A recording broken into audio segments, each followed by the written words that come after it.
If a time machine dropped you into a medieval city, the first thing you'd notice wouldn't be the castles, or the knights, or the market. It would hit you before you even opened your eyes, the smell.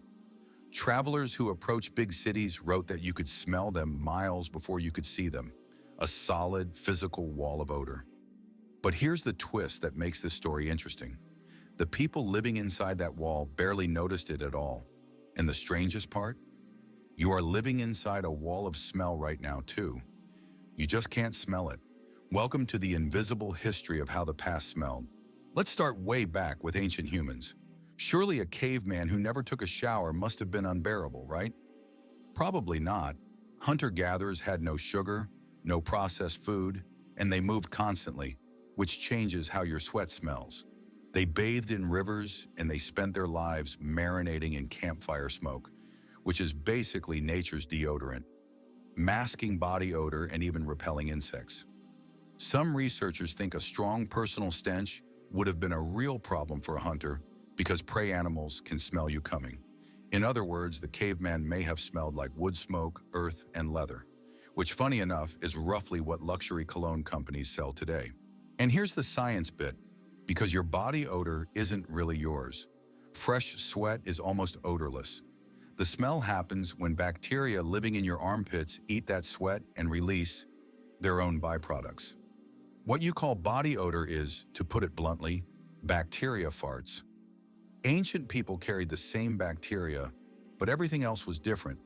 Diet changes the recipe, and meat-heavy, spice-heavy, or dairy-heavy eating each produced their own signature.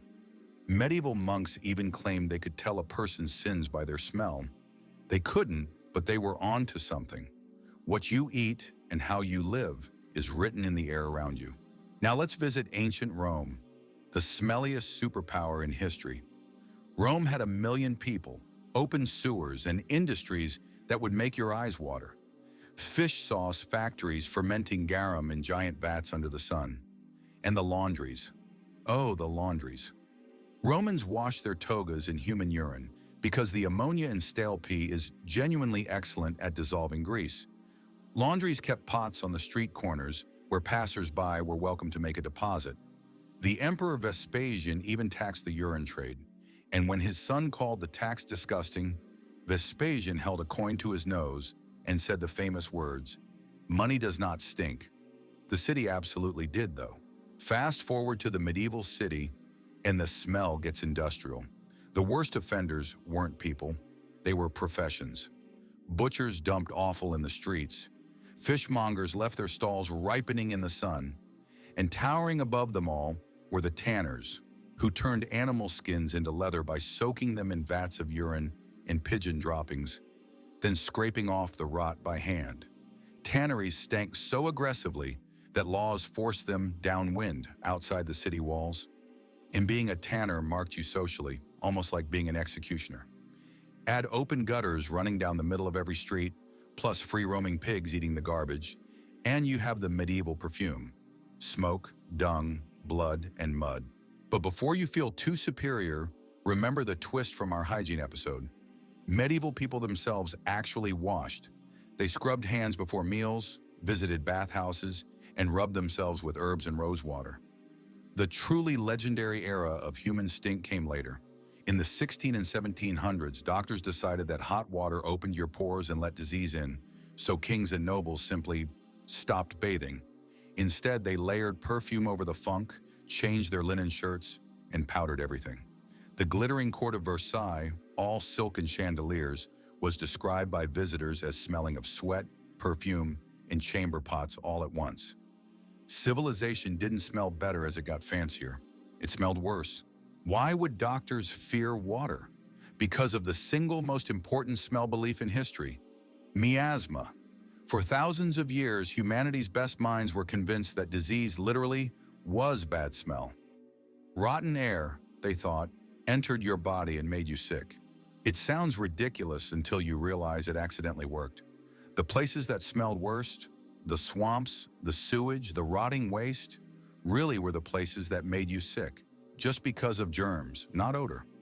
Miasma theory is why plague doctors stuff their beaked masks with dried flowers and herbs. why judges carry little bouquets to court, and why the wealthy clutch pomanders, perforated metal balls of amber and spices, to their noses on every trip outside. The miasma panic reached its glorious peak in London in the summer of 1858 in an event historians genuinely call the Great Stink. The Thames had become the toilet of 2 million people, and that summer was brutally hot. The river cooked. The smell was so monstrous that Parliament, sitting right on the waterbank, soaked its curtains in chloride of lime just to keep functioning, and there was serious talk of evacuating the government from London entirely. And then something wonderful happened. Because politicians could not debate through the gagging, they approved a colossal new sewer system in a matter of weeks. London's modern sewers, some still in use today, exist partly because the government couldn't stand the smell of its own city. Here's a detail almost nobody thinks about. Smell was also a social class system. Working people smelled of their trades: fish, leather, sweat, smoke. The rich smelled of violets, ambergris, and imported spice, and they made sure you noticed. People genuinely believed refinement had a scent. When someone today says the rich are out of touch, consider that for centuries, they literally could not smell the world the way the poor did, because they paid fortunes not to. Perfume wasn't vanity, it was a uniform, announcing your rank to every nose in the room before you said a word. To be fair to the past, it wasn't all horror. The old world was also full of magnificent smells we've mostly lost. Bread baking in communal ovens every single morning, fresh hay, wood smoke, rain on dirt roads, markets buried in cinnamon, pepper, and oranges, scents so exotic people would linger just to breathe, churches thick with frankincense. One reason people described holiness as something you could smell. The past didn't just smell worse than our world, it smelled more, louder, stronger, in every direction. Our world, by comparison, is a library where every scent has been told to keep its voice down. So how did anyone survive the bad parts? Simple. The human nose is built to give up. It's called olfactory adaptation.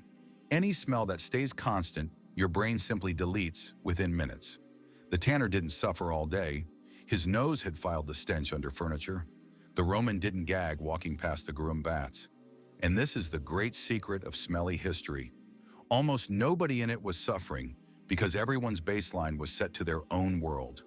You don't smell your own home, your own car, your own body. Every era lives inside a bubble of smells it can no longer detect, including ours. Which brings us to the final twist. Drag a medieval peasant into your world, and he would absolutely be overwhelmed, just not with delight. Your laundry detergent, your shampoo, your air freshener, your gasoline, your asphalt, that aggressive cloud in the deodorant aisle. To a nose from history, our world reeks of chemicals that nature never produced. We didn't remove the wall of smell, we just built a different one, scrubbed of humans and drenched in synthetics.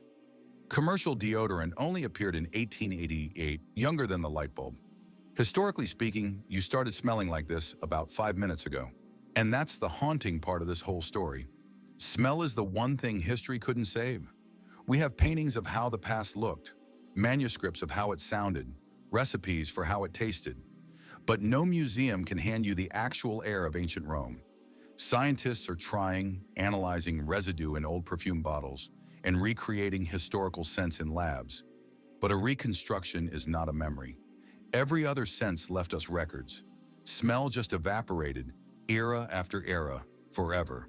The most vivid, most emotional, most human layer of history is the one part we will never ever get back.